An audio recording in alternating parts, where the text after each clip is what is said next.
The box, Groom Lake, and Dreamland are names used over the ensuing decades to describe the enigmatic operation in the northeast corner of what was once known as the Nevada Test Site. The most common name for the once tiny outpost, though, the name that is now known all over the planet, is Area 51. The cover stories issued by various authorities proved to be wildly inaccurate.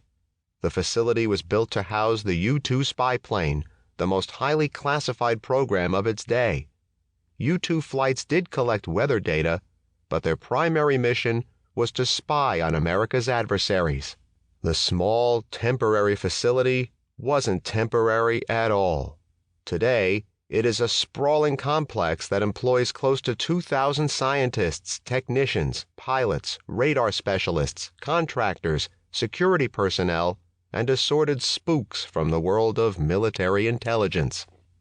It is accurate to say that the base's existence wasn't entirely a secret.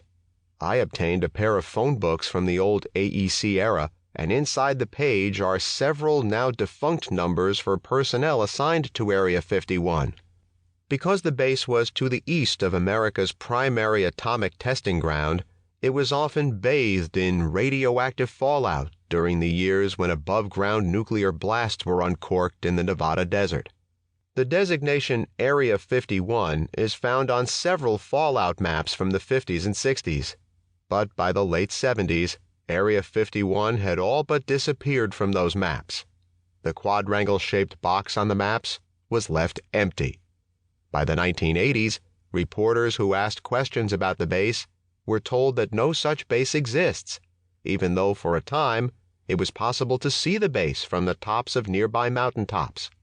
Soviet spy satellites released high-resolution photos of the 2-mile-long runway and support structures.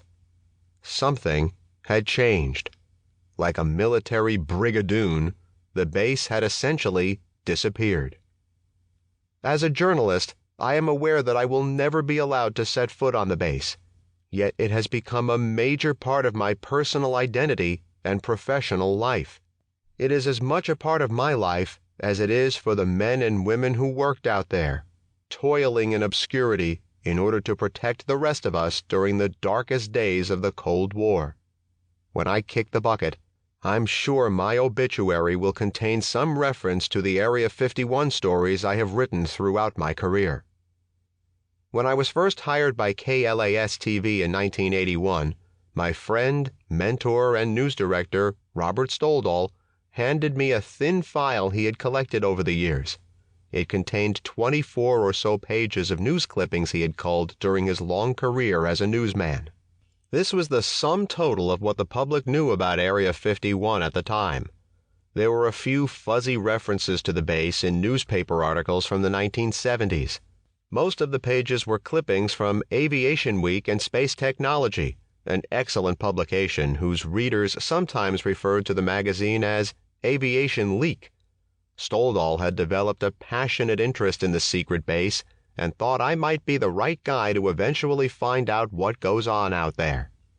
I didn't write any Area 51 stories until a few years later.